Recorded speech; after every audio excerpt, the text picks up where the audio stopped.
This podcast is brought to you by Discounts and Deals, Roanoke's premium deals membership. The membership that lets you support your local businesses, save money, and have fun. Check them out on Facebook at Discount Deals Roanoke, all one word. Like or follow the page to be the first to know when you can become a member this fall. Discounts and Deals are on the way.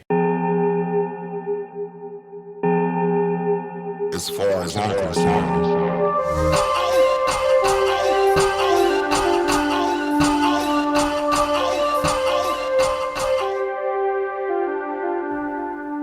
What's good, people? You are now listening to As Far As I'm Concerned. It's your boy Reese Ross, and across from me I have sitting here the beautiful Miss April. April, how are you doing today? I'm doing well. Thank you for having me. You're welcome. I've been trying to get you on here for a long time, since you were actually one of the first people I thought about, just because I know some of the things you've done, but other people want to hear that, and some people might be trying to do the same thing or along the lines of the same thing. So that's one of the reasons you're here. Well, thank you.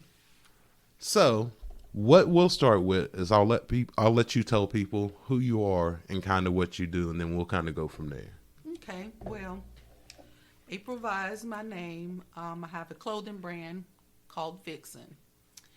So as a fashion designer, I basically have a vision, or I'm inspired by something, and I will sketch it out, create a pattern for it, get to the sewing machine, and that vision comes to life.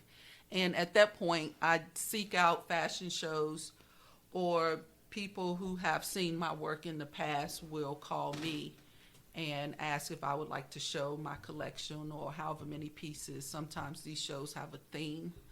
And so let's say the theme is the ocean. So, you kind of create your designs based on my vision or your vision of what being at the beach is about, or being underwater or something like that. It's a lot of fun. So how long have you been doing the fashion design? I've been doing this since 2016, but before I even got to this point, my mother taught me to sew. So I was around 13 when she taught me to sew, but it wasn't a sit-down type of, let me teach you how to sew. She sewed for the community, for the church, for different people. And she could be in the kitchen cooking or something like that, and I would come in the kitchen getting ready to go outside, and she would say, hey, while I'm over here frying this chicken, can you sew this sleeve on before you go outside? And I didn't realize at the time that I was learning how to sew. Right. I would kind of just half-ass put the sleeve on so I could get outside. But then, she would circle back around and check my work and say, not so fast. Let's take this apart and let's put it on correctly. So that's really how I got started. But I kind of held on to it for a long time because I just assumed everybody could sew. Right. And I never really did too much with it, except I would make myself clothes for work here and there. And then, as my children were born, I would make baby clothes, different things like that. But one day somebody called me and they said, hey, there's a guy in town who is looking for fashion designers. And at that point, I didn't consider myself a fashion designer because all I ever did was just make myself clothes, So I said, well, let me sit down and sketch out a few things. And, I went to the fabric store, got some fabric to kind of paste onto this vision board that I was going to take to this audition. So, I went to the audition the next day, and the guy was really impressed. And I think I was shocked that he was impressed because, again, I thought everybody could sew. But it just kind of developed from there. He said, well, I'm doing a show in a couple weeks. Do you just want to show 2 or 3 pieces? And that's how it got started. So that night, I showed those 3 pieces. The crowd loved it. And I think I was bitten by the bug at that point because I've been going ever since. I was going to ask, how did that feel when you seen other people other than family and stuff react to what you were able to do? Well, it was crazy because one of those pieces was a bathing suit with the mesh cover up. And when that model went on stage, which happened to be my daughter, because I didn't have any models at the time, so I used my two daughters. And my oldest, she put on a bathing suit, and she put on the little mesh see-through cover-up, and she walked out on stage. I'm standing behind the curtain. I didn't know if they were cheering because of her and what she had on, because she's pretty thick and curvy, Right. or if they were cheering because they outfit. And the reason why I say that is because that club is the park here in Roanoke. So that particular night, this was I didn't know that the crowd was gays and lesbians. Right. And for the record, let me say I don't have a problem with that. It's bad that you have to even explain that. But I didn't know, and I don't care. But when I got there is when I found out, because I was backstage with transgender and, you know, different folks making up their faces and tucking and taping, and, you know, it was a new environment for me because I'd never been in that, you know, before. So I didn't really know how the crowd was going to react. I really just didn't know my audience. And Right. that's the one thing that I find is important when you do a show, is to sort of know who your audience is, not to tweak your designs. Always just put it out there as you envision it, but that can kind of help you understand like what's going on in the crowd. Yeah, gotta know who you playing to. Yeah. So when she walked out on the stage and they started screaming, I was like, well, is that my design, or are they just screaming for her? But it was pretty cool, and to me that was a plus. It was enough to make me say, hey, you know, I might be on to something here. And so from there, I went home and I started planning. I want to do fashion shows. Right. Yeah.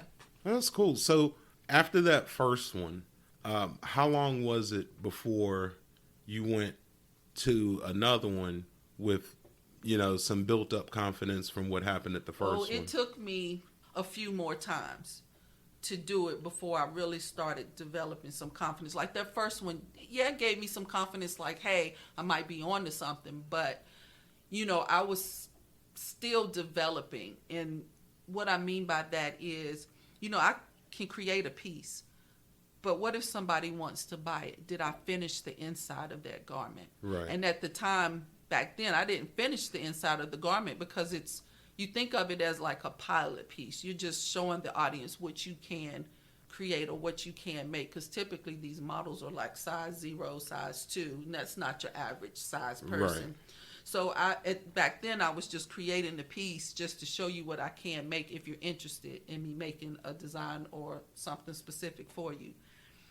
But then as, you know, you go along and the fashion shows become sponsored by well-known brands, you then have people who want to buy those pieces right off the runway, right off that model. Right. So you do want those pieces finished. But to answer your question, after that first one, I continued to work with this guy for a while. So it was probably a month after that first one where I did the next one.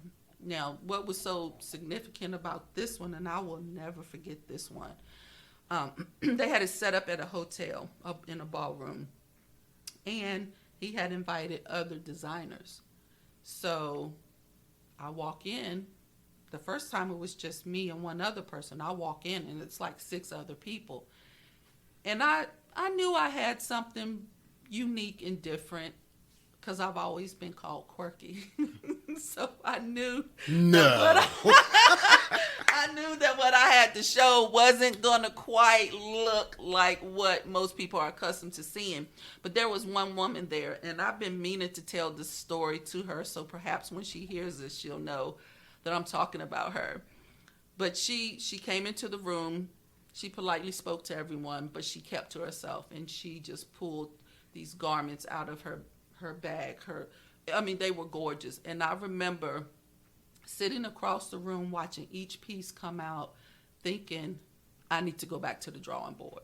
I mean, her pieces were so well sewn and completely finished. I realized that I can no longer just create a piece unfinished just to show you what I can make. I needed to take it from start to finish. And that was one of the things my mom had always taught me to do, but I didn't think my mom really knew what she was talking about. None of us do. You think your mom is stupid. Nobody back then. thinks their parents know what they're talking about. But as she pulled each gown out and put it on the model, I remember feeling envious, and I felt less than because I wasn't fully prepared, and I could have been. And here is someone showing me what I should have known to do. Right. And I mean, the crowd loved her pieces, and I just remember feeling so just low, like this is what you get for half-assing. So from that day on, I said, you know what? I'm going to redeem myself. And I used her as my goal. Like, I created a competition in my mind against this woman, even though she didn't know anything about it. And I was like, every fashion show that she shows up at, I need to be at that show because I need to make sure that my clothes look better than hers. And that became my drive for like about a year. And then it got to the point where that just became so silly to me. Like, you're in competition with someone who doesn't even know you're in competition with them. And that's when I realized what I'm showing and what she has to show are two different things. Even though she creates wedding gowns, I do my own version of wedding gowns, but mine are non-traditional because Vixxen is this, in my mind, this brand. It's not for everybody, but it's for a woman who wants to feel a certain way. I always say Vixxen is about a mood. It's about a woman's mood. Let's say you have date night with your significant other, or you're going out with the girls, or you want to wear something edgy, sexy, but not selling sex. That's what the brand is to me. And when I create these pieces, I create that with that in mind.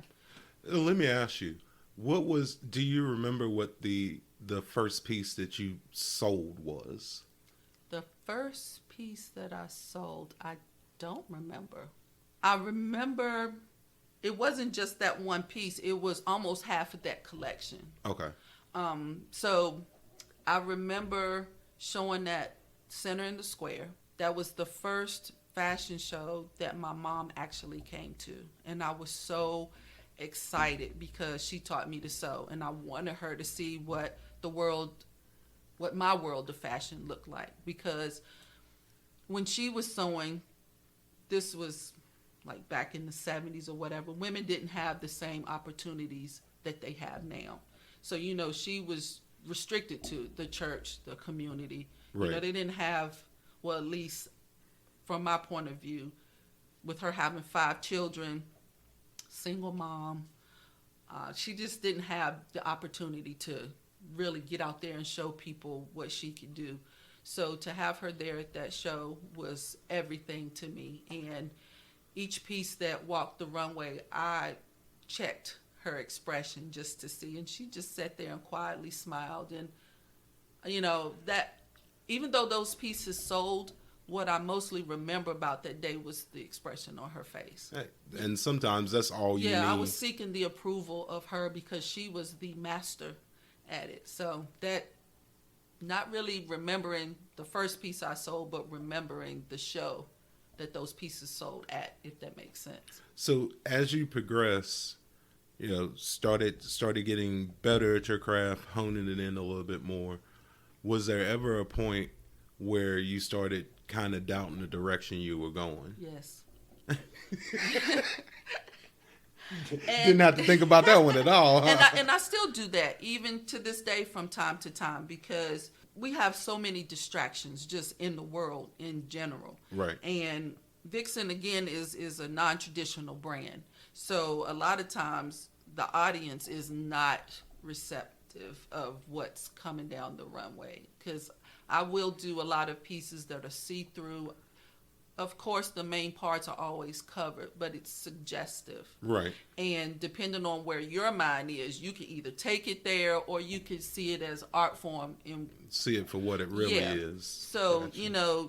you do put yourself out there for a lot of criticism, and you do get a lot back. You get a lot of feedback about, I didn't really like that her butt cheeks were hanging out, or I don't like that it looks like I could see her nipple, or it just depends on where you are, because when I go north, that's just the norm. No, nobody blinks an eye or anything. But when I show something here in Roanoke, and Roanoke is a different animal. Oh my gosh, eyebrows are raised. People are looking at it out the corner of their eye. I mean, just acting crazy. But before my mom passed, the one thing that she told me, she said, I don't always agree with everything that you do, but you have to do what's in your mind, what you envision. You have to put it out there. You were given a gift, and you have to put it out there. Everybody's not going to like it, but you're doing it for the people who do like it. And so that's what you have to focus on when you get that negative feedback. I don't think I've been to a couple fashion shows here years ago. One of my uncles, that was his thing. Mm-hmm. And I can remember different designers bringing their stuff out. And I can remember thinking, I didn't like half, and this was men's clothing. Right. And I didn't like half of it. I was like, why? Yeah. But as I got older, and he did a lot more of them, and I would go just to be going, I started realizing, well, the only way you're going to figure out what's going to work is if you put it in front of people. Right. Good or bad, that's the only way you're going to figure it out. Right. But then now, like I said, this has been years ago, but now, not necessarily the exact design, but elements of the stuff that I was like, why on earth would you wear that? Now I see that stuff in, other brands and stuff, but it's still the same elements. It is. And basically what I've learned about fashion, and what I'm still learning about fashion, is that it just keeps repeating itself. It's just, It's just tweaked a little bit differently. Decade to decade, you'll see something from the 80s pop up. Well, it does it probably every 10 years. Mm-hmm. Something from 10 years ago will pop up again. Because if you think about it, how many more ways can you create a shirt? Right. You know what I'm saying? Okay, you can put one sleeve on, take one sleeve off. You short sleeves, long sleeves, one shoulder. I mean, you only have a certain amount of variation. So now you have to get creative with color and the way that it's constructed, or you really have to start tweaking the fabric and folding the fabric differently to make it look like something new, even though it's the same thing. Right.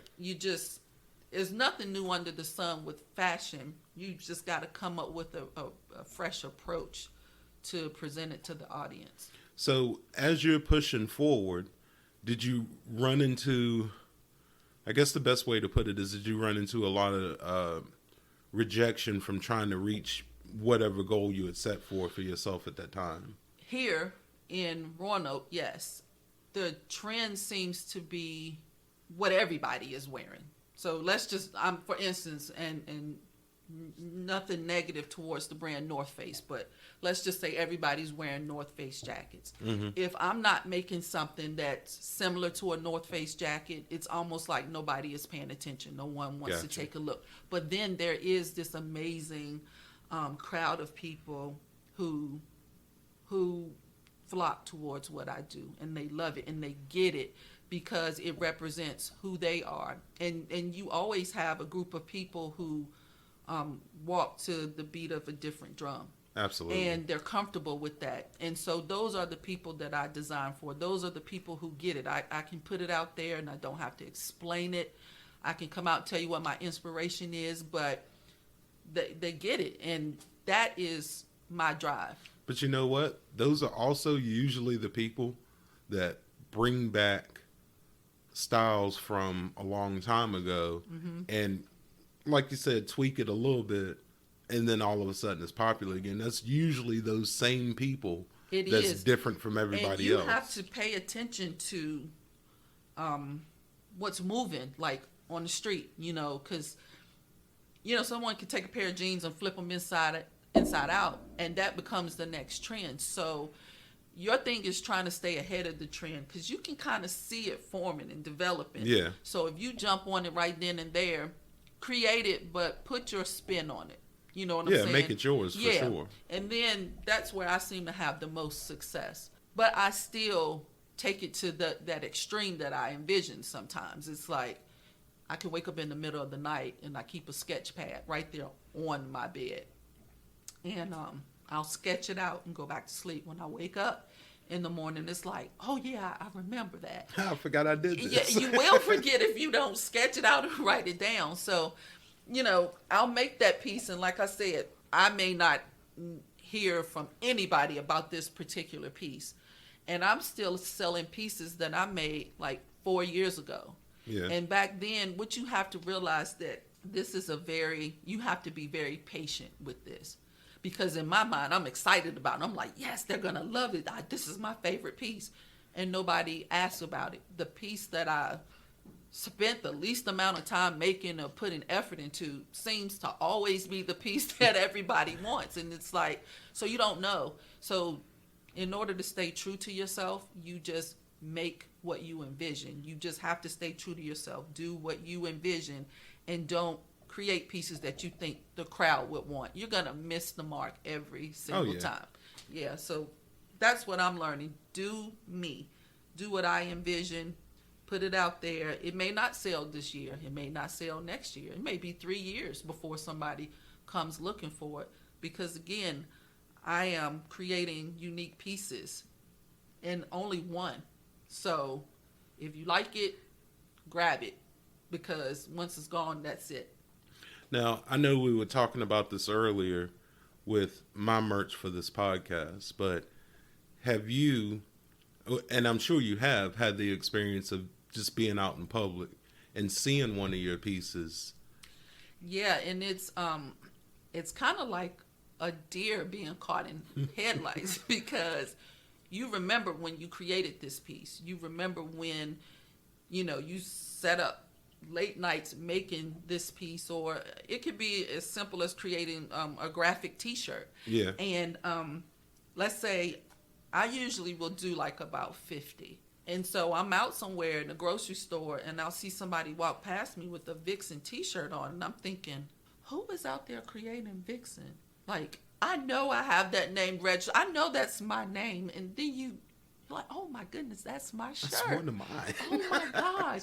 But it's like a delayed reaction because you're like, you see it, but then you're like, I don't know that person. Right. And I'm the only person that they could have bought that from.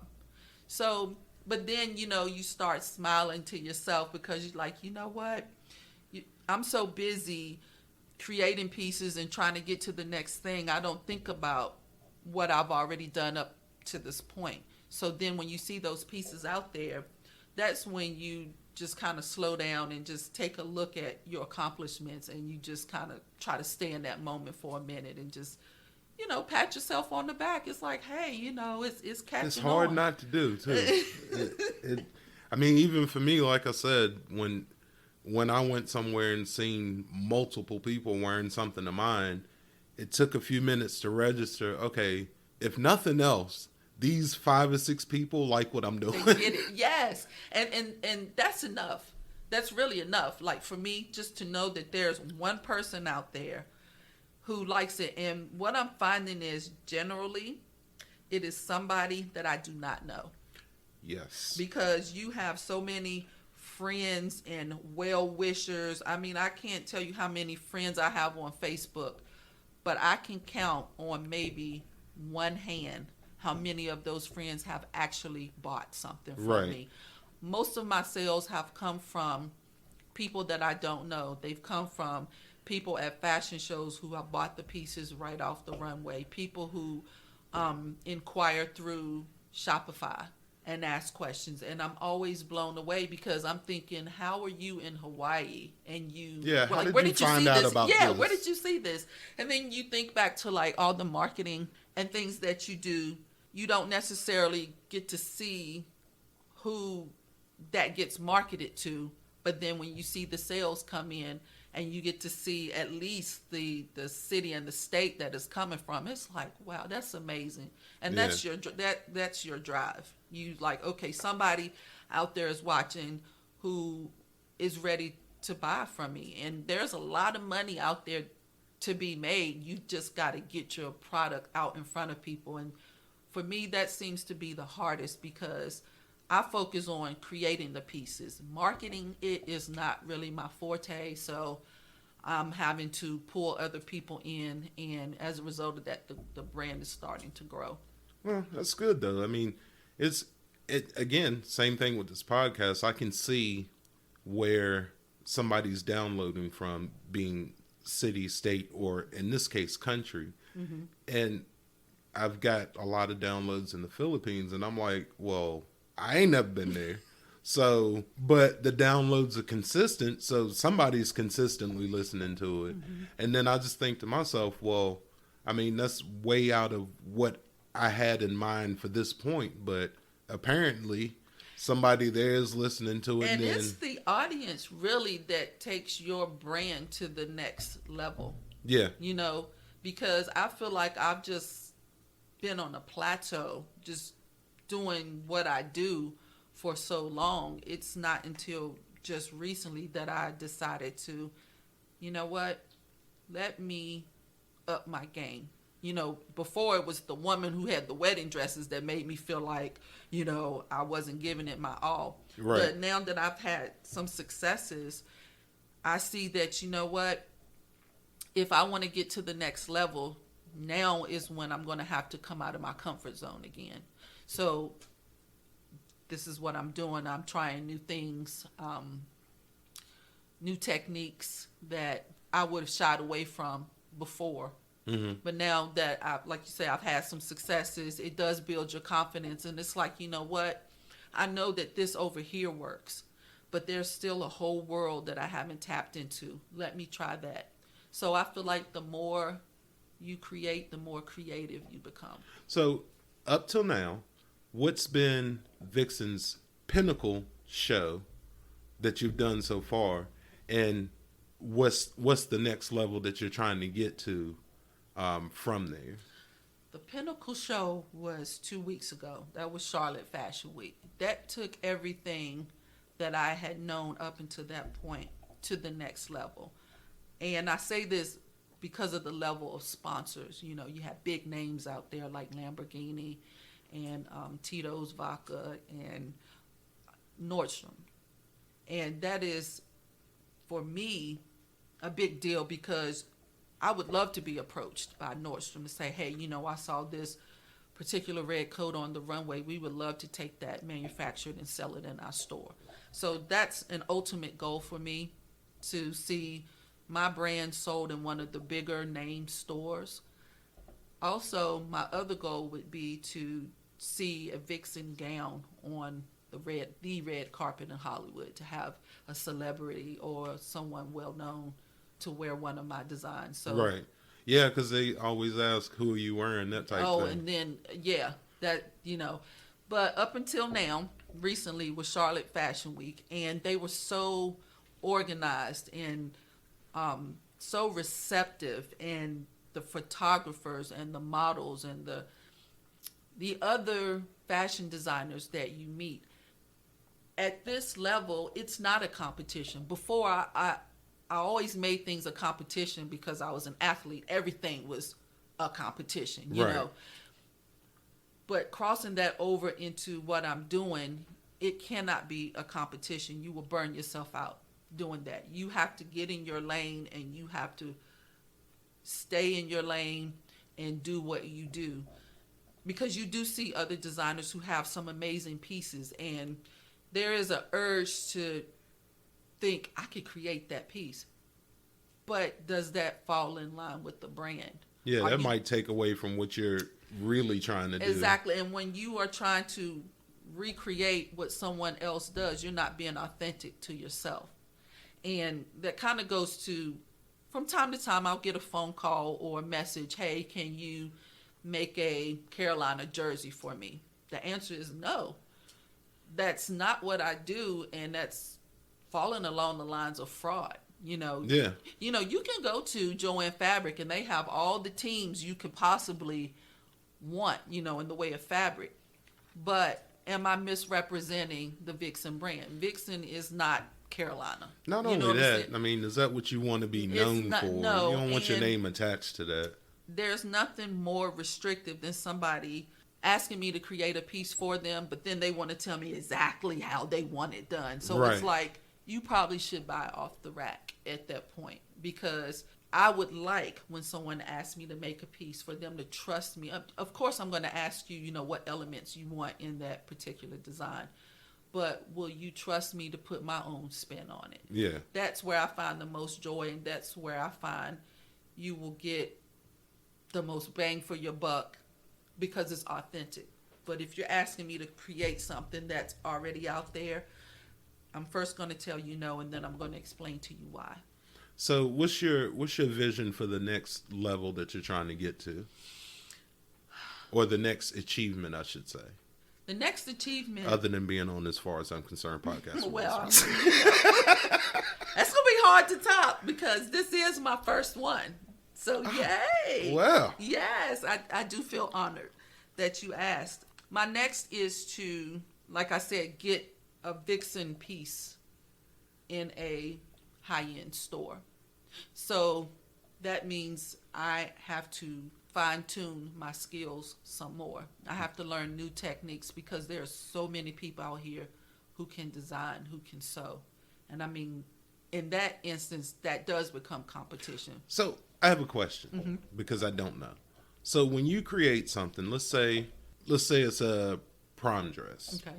So when you create that, if you are able to get it into a high-end store, does that mean at that point that you have to turn that design over to somebody else to have it manufactured in multiples versus you just doing each one? Yes. So does that worry you at all, that what you created is not going to be recreated the way you want, or is that not really an issue? Because it hasn't happened to me yet, I don't really know what it all entails, but what I've gathered just by research and just talking to other people, you do have some options there. One would be, they take a prom dress that I created. Mm-hmm. They're going to ask me for the pattern. Okay. So I give them that pattern, then they can duplicate that. And they can do it on,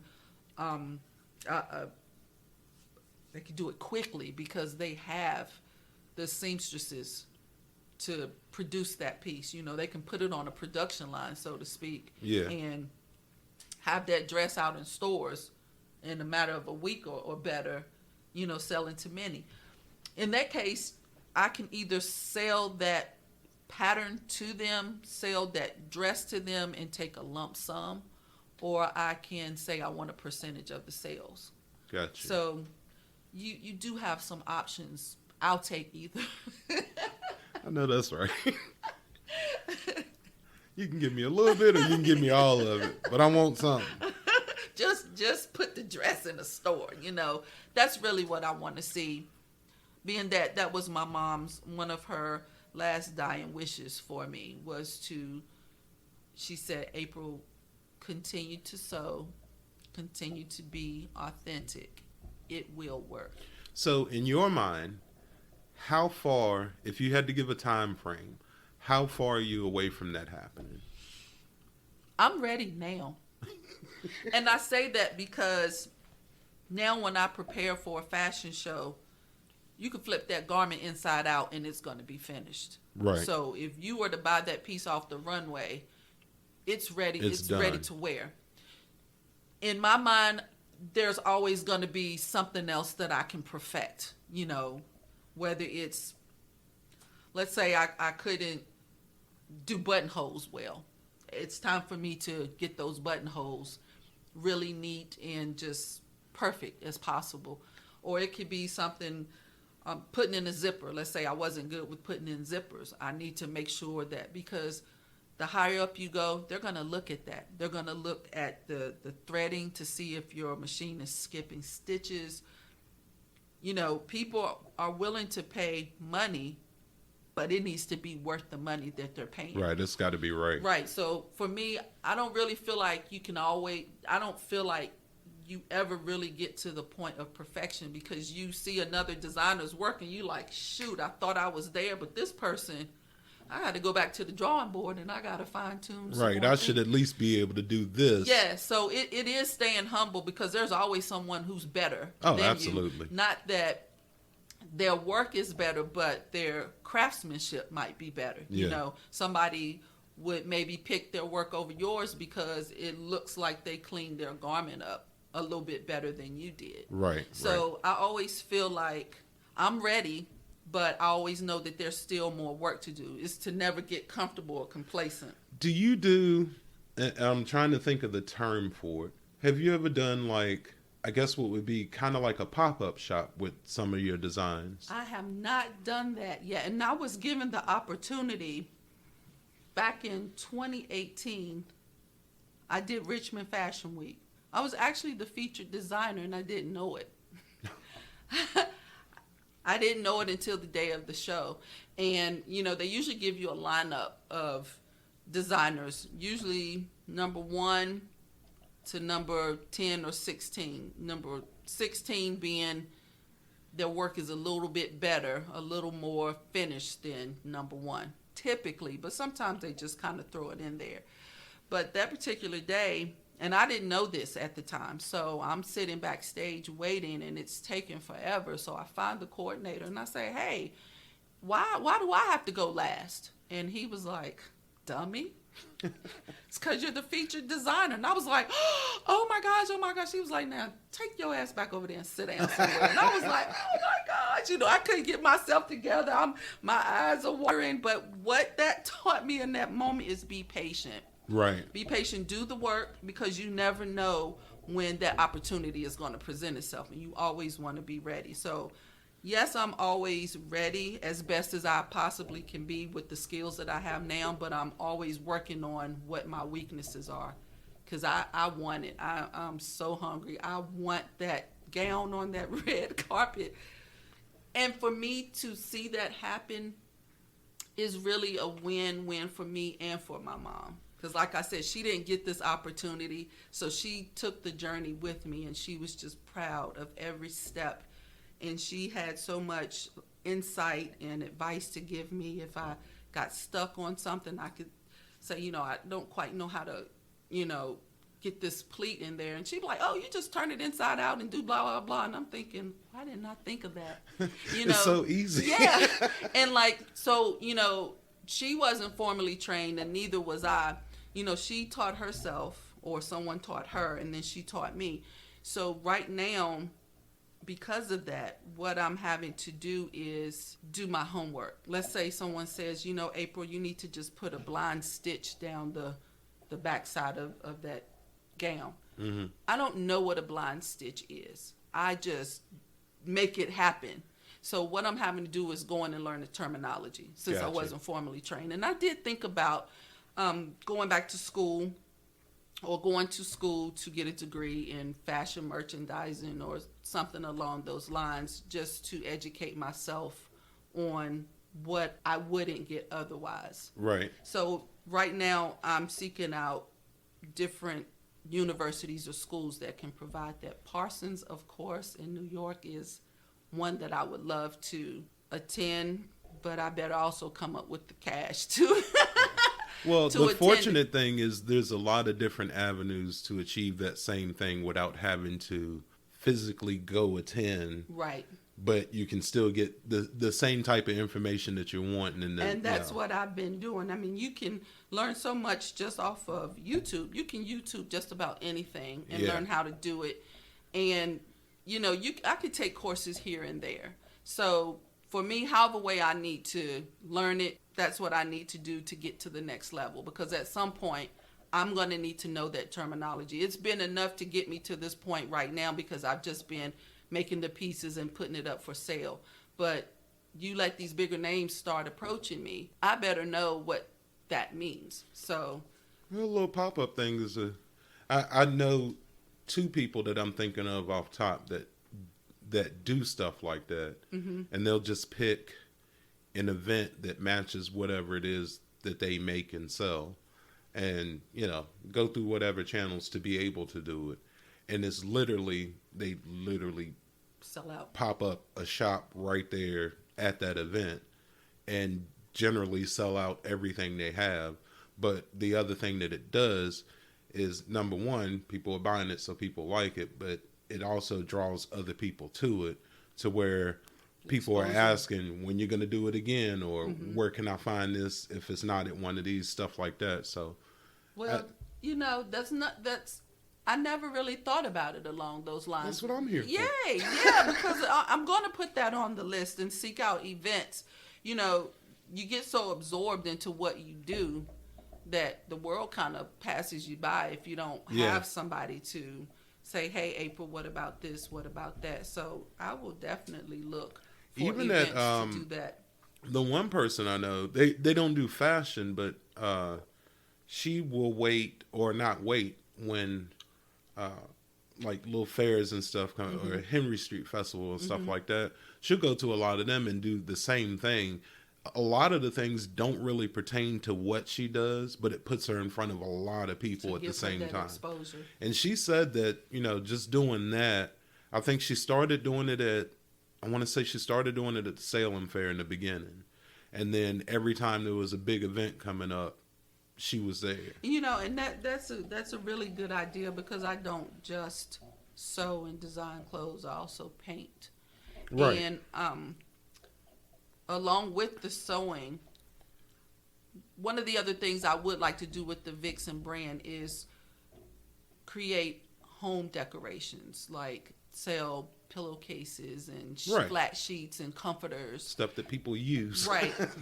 With the Vixxen label on it, with my spin on it. So that could certainly work for events like that. Even if, I just had pieces of clothes that I designed, but I could also have home decor there as well, and have some paintings in the booth, so you could kind of get a variety of Vixxen. And you broaden who you're attracting to it. Yeah. I would have said that the event that's going to come up, I think Saturday, which is the Reggae Fest, that would be, and the person I'm thinking of, I'm almost willing to bet she's going to be there. But that type of crowd, that type of vibe, I would think would be a really good place for fashion that's not the straight and narrow fashion, but it's a little bit different. Yeah. To me, that would be a good crowd to put that in front of, because most of those people are going to understand, all right, I like that. Number one, is different than everything else. Yeah. But that might be a good thing to look at, just doing, Oh, I'm going to. I just never thought about it. So thank you. You're welcome. That's good stuff, because in my mind, I just create.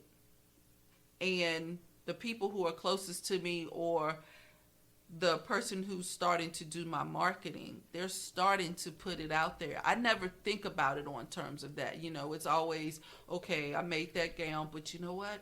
There's this silk pair of pants I want to make. And I just go to the next thing. I don't think about, well, how do I market this? Or how do I get this out in front of people? Right. It's, my gift or my talent is just creating those pieces. But in order to really turn a profit from it, I do need to think about the business side to it. Do you approach like smaller? When I say smaller stores, like I really mean the locally owned clothing stores and stuff like that. I did that. I don't want to say any of their right. names. I did that with two. I made the attempt, and whereas they appeared to be happy for me and set up a time for me to come talk with them, it never came to fruition for one reason or another. They canceled, or something came up. They never got back around. I called, and then I thought, okay, I can market my own stuff. Right. You know what I'm saying? Just because I got turned down by those two, or that never materialized into anything, I won't say I shied away from that. I just went in a different direction and kept going and thought, you know what? I'll open my own store. And then I don't have to try to get my products out in front of the public in someone else's store. So that's a current venture that I'm working on now. I'm looking for a space to have a boutique to sell those one-of-a-kind pieces. Right. Wait, don't you have a men's line too? I am working on a men's line. I just had that registered, that name registered, which is Venom. So it'll be Vixxen and Venom. Okay. And the first 2 pieces of the men's line will walk the runway at Danville Fashion Week on November 13th. All right. Yeah. So I've been playing around with that for a while, and this past summer I put it out there that I needed a couple of guinea pigs to sort of fine tune, because making men's wear is different from women's wear, obviously. Mm-hmm. And I haven't quite built up enough confidence to just say, hey, but I have enough to say, I'm going to give you a sneak peek of what I'm working on. We know you have the talent to do it, so no But reason thank you. not to. Well, it's in the making. I'm working on a few pieces currently. I have, about 3 weeks, and you'll see what I've been up to. Well, knowing this stuff, first of all, I'm going to make you promise on air that in a few weeks or whatever, that you'll come back. Because I know, just from the conversation we had before we start recording, there's a lot there. Yeah. And that's the people that I like talking to. Because some of your experiences, like we're talking about, are a lot like some of mine, which makes it interesting to me. Yeah. But it also sounds like there's a lot more that we don't know about. So I feel like right now we're literally scratching the surface right now. Yeah, I have a few things on the horizon, and I'm one of those people, I don't really like to talk about it until I have it right there in front of you. Not because I don't think it's not going to happen, but then, I'll have the inspiration for something, and then I'm easily distracted too, In case you change it up or something like that. Well, yeah, I might like it today, and tomorrow I'm like, I thought that was the direction I was going in, and I don't really feel like that's going to work with the brand, because it takes a long time to build a brand. I mean, Right. I've been at this for about 5 years, and I really feel like this year has been the year where I'm starting to get noticed. In all the 5 years, I feel like this year is when I'm starting to get the phone calls where people are reaching out, where people are actually buying products. And it took so much to stay motivated, because, I think as humans, we want a quick turnaround. We want that instant gratification. It's like, I made the shirt and Buy it. yes, and nobody buys it. And it's like, well, you know what? I'm going to show it at the next fashion show, because maybe the right person didn't see it at the last one. And I showed it at the next fashion show, and I don't get a bite. I will walk a piece max 3 times, total 3 times. And if I don't get a hit from that, it's okay, because I know at some point it will sell. That is why I really feel like a boutique would really sell my products a lot quicker than I think just that would online. be a good idea. Yeah, than just being online. It's really hard for what I feel like I do. It's really hard for you to see the detail work and how unique that piece is just looking at it one-dimensional online. But if you can actually feel it, touch it, try it on, then I think you would fall in love with the piece a lot quicker. Yeah, you're going to appreciate it more when you can be hands-on with it. Yeah. And I do like the way this fabric And see feels. how it moves. And this piece ain't real heavy. It's light. Like Right. I can see that. So, I mean, and that works well for like t-shirts when I put my t-shirts out there, because a t-shirt is, I won't say a t-shirt is a t-shirt, but you don't really have all these buttons, zippers, string pulls and snaps and all that. A t-shirt is comfortable. It's ready to wear. It's Right. Usually my pieces are, I'm trying to make a statement. I need one of those pieces, So, and really my designs come from, or how I'm inspired is, what would I wear if I had an event to go to? Right. So let's just say, prom season is coming up. So I'm going to make gowns based on what I would wear to a prom. That's really who Vixxen is. It's me. Right. But I don't have all these events to go to, so I'm putting it out there as if I did. So people who think like me or who have the same design aesthetic, they get it. Those are the people who buy it. And a lot of times I get people say I'm goth. I'm not goth. I'm not anything. I don't like labels. I don't like being put in a box, but I realize that's how people understand, Right. where you're coming from. A lot of my pieces are dark. I do love the leather. I love leather. Lace, I like contrast, like hard contrast. So you'll have black, but then I like the stark white with it, or red and white. And I tend to fall in line with black, white, and red. Those are the Vixxen colors. But again, for this fashion show coming up on November the 13th, I jumped outside the box and I went with some different colors. Okay. So that in itself has me thinking on a whole nother level of creativity that I didn't do before. Because, if I almost always do leather, then there's just a certain thing that I'm going to do with that leather. But now I'm thinking, well, leather comes in many colors anyway. So Sure. I pulled out some white leather. Leather nonetheless. But different colors like blues. So you'll see blues. And with the men's line coming out, I wanted to do something different. I want people to see that Vixxen is evolving. And with the Venom line coming out underneath Vixxen, I want to try to pull in another audience of men. And it'll start out with a few pieces at first. And like I said, until I'm working on it, working on fine tuning it, but I'm definitely going to put it out there. I'm sure it'll be impressive. I'm excited about it. I think that, like you said, the more different groups of people you put it in front of, the more successful it's going to be. I don't think I feel like this about this podcast and about most things. I don't think targeting a specific group of people as a business is a good idea. Right. I mean, it can be, obviously it does work, but when you're trying to build something, you want that to be in front of as many people Right. as possible. And you're right. I mean, it would be different if, the business had to do with snorkeling, obviously. Right. Then you're focusing Yeah, on one right. group. But, and I don't like to put myself in a box, and I definitely dislike when others try to put me in a box. I like to think of myself as a free spirit, so I'm open to all types of ideas, all types of, directions, designs, art, anything like that. And anything inspires me. So it's not just, I made this piece because I was feeling very sensual. That's not how those pieces come to be. But a lot of times I will get advice or different requests just from random people that will say, you know what, I liked, that gown you made. What would that look like if it were strapless?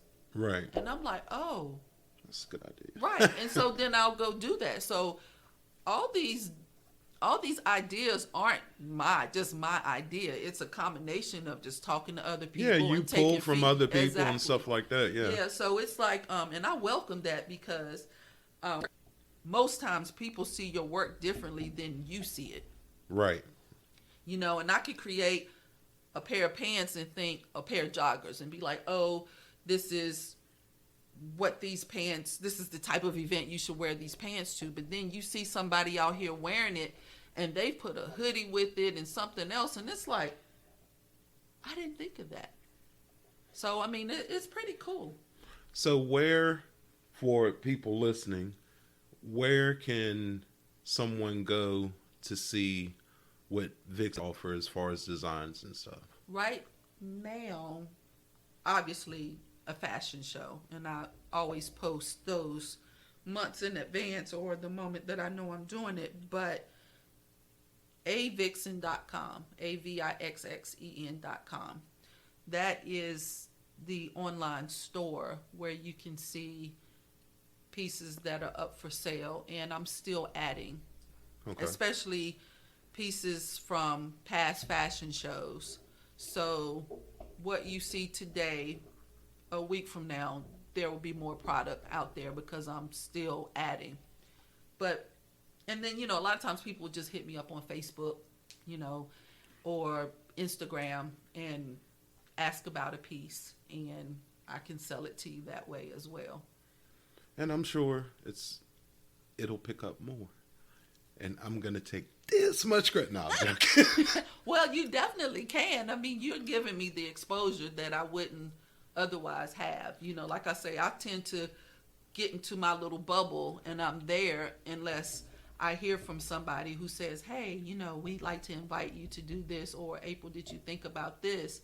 And then I'll come out of my bubble to do that one thing and grab my marketing person and be like, hey, you know, pay attention to We're this supposed right to do here. this. Yeah, and really I'm grateful for this person because they have started pushing me in a direction that, like I said, I've just gotten comfortable just creating, and they are pushing me to think about the brand on a grander scale than what I have. Right. So initially, yes, it was me trying to build the brand, but now I'm starting to add other people and bring them in as a part of the Vixxen team, and they are just expanding it, and I'm grateful for that. I'm excited about it because they see Vixxen a lot differently than I do. I mean, they know what my vision is for the brand, but the way that they put their spin on it is like, oh wow. So, you know, now I'm thinking about it on a grander scale than I ever did before. Well, definitely over the past year and a half, at least on Facebook and stuff, I can see the progression just from what I remember seeing at first and just seeing how things are kind of moving along. Yeah. And I'm like, all right, I see you.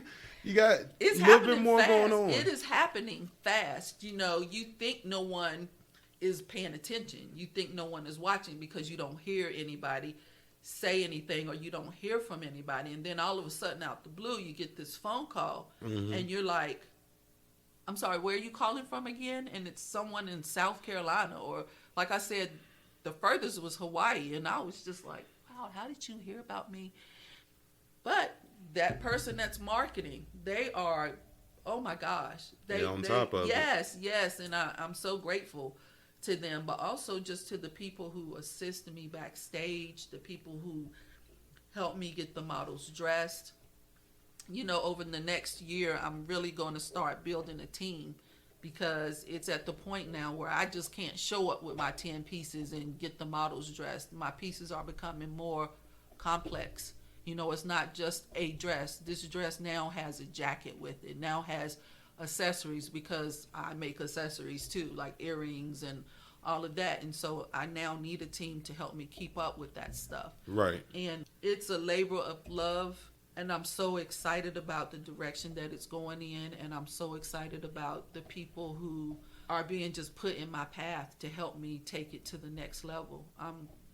Like you, I've seen a quick growth over the past year and a half. Well, a good indication that you're getting better and better or doing better and better is the fact that you are having to add people. Yeah. Because that means you went from, I can do it all myself to, well, things are moving along kind of quickly. I got to bring in somebody else to get this part done so I can keep on and I'll this. tell you, I mean, it's not easy letting go because, you know, for so long I've controlled this whole thing, and now it's like someone else has a password to put this out there, and I don't know hand what, something over to somebody else I and don't know trust them. what she's gonna put out there. Can I see what you're working? And I'm like, no, just, you know.